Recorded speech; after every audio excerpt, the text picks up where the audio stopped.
Hi, I'm John Shores, the author of Beneath the Marble Sky, Beside a Burning Sea, and my newest novel, Dragon House.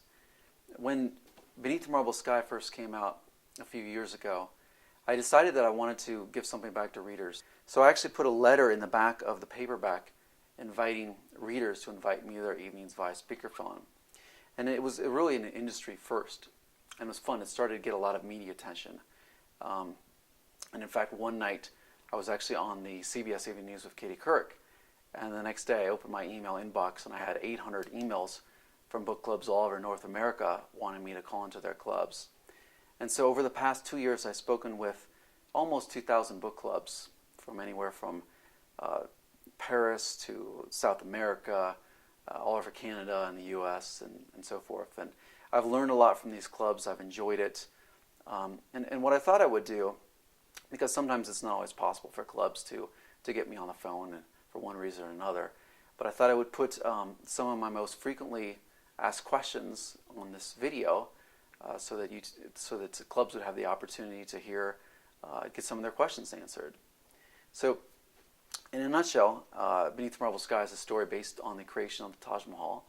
It's the question I almost get asked every time to start out each call off a book club is, what is true in the book and what is not true? And that answer is fairly simple. Most of what is in Beneath the Marble Sky is based upon true fact, from the relationship of Shah Jahan and his wife Arjamand to the rise of the Taj Mahal. Most scholars do believe that Isa was the architect and that Jahanara was his assistant. I depicted the civil war between Aurangzeb and Dara very accurately. Aurangzeb did win that battle, did have Dara's head chopped off and sent to Shah Jahan and Jahanara in prison. All of those things really happened. I did take two liberties with history, and they both had to do with Jahanara.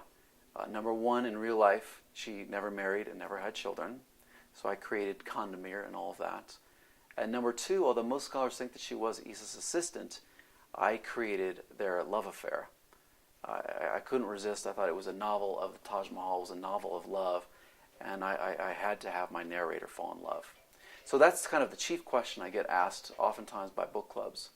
I also get asked, why did I decide to have Jahanara be my narrator in the first place? Why not have gone with a male narrator, someone who I might have had more in common with? And the answer to that is fairly simple, in that Jahanara was the one person that could speak to all of the big events in the book. She could talk about her parents' love affair. She could talk about the rise of the Taj Mahal because she was Isa's assistant.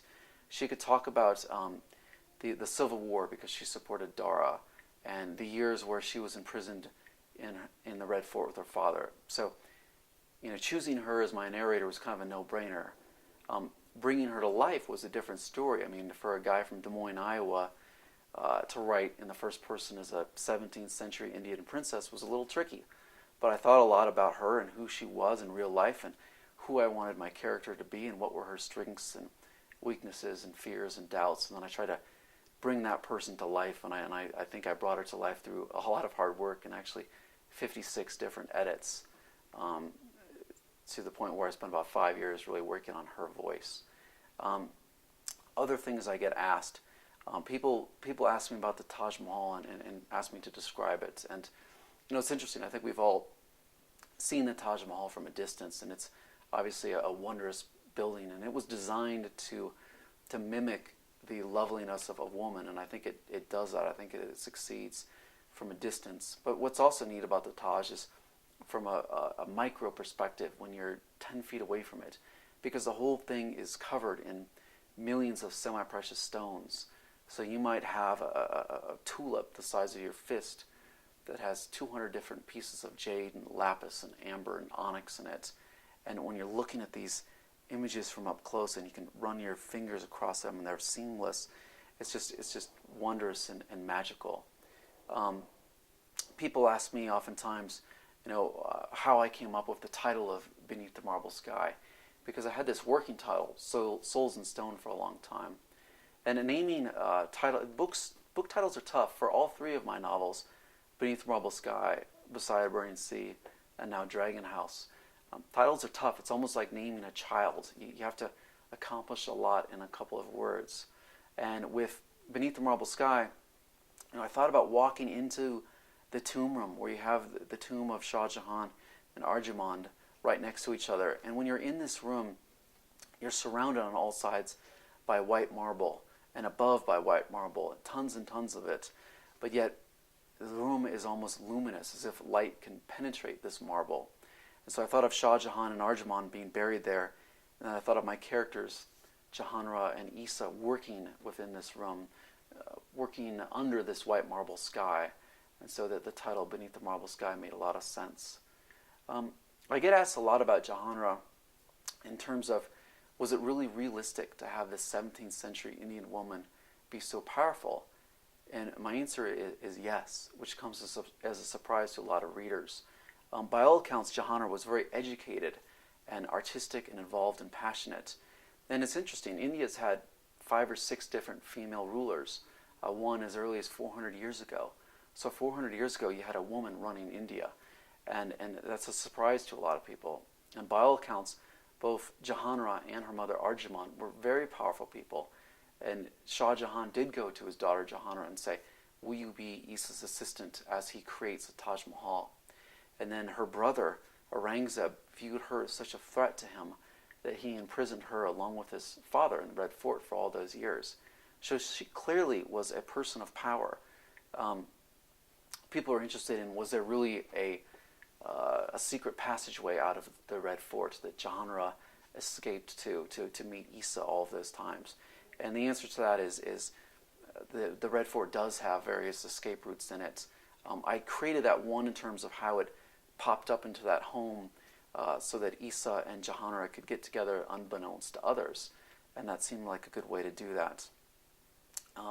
I get asked sometimes, people say to me, well, John, the one thing that troubled me about the book a little bit was why Shah Jahan would marry his beloved daughter off to this creep, Kandamir. And the reason for that was simple in my mind, in that I had to give Shah Jahan a very compelling reason to go to great lengths to promote the affair between Isa and Jahanra. And the reason I came up with was one out of guilt. He married his beloved daughter off to this creep, Kandamir. He made this terrible mistake and therefore felt very compelled to go to great lengths to bring Isa and Jahanra together. And that's the reason that I kind of created Kandamir. So anyway, those are a few of the kind of basic questions I get asked in book clubs. And I've spoken to about 2,000 book clubs and I've enjoyed it. I've learned a lot. It's been fun. Fortunately, book clubs really like Beneath the Marble Sky, which makes all this possible. If people hated the book, I couldn't talk to book clubs every night. But it's been fun. I've got a lot of great feedback from book clubs. For instance, people have said to me, wow, John, I love the book. Wonderful. It would have been great if there had been a map in the beginning so that I could see India and see where the characters are traveling around to. And so I thought about that. And so for my third novel, Dragon House, which takes place all over modern-day Saigon, now there's going to be a beautiful map in the front of that book. So I've learned a lot from book clubs. I've tried to give something back to readers, and I think people have enjoyed it. I've enjoyed it. And I hope through this video you've learned a few things about Beneath the Marble Sky from my perspective, and I certainly appreciate all your support and wish you the very best. Thank you.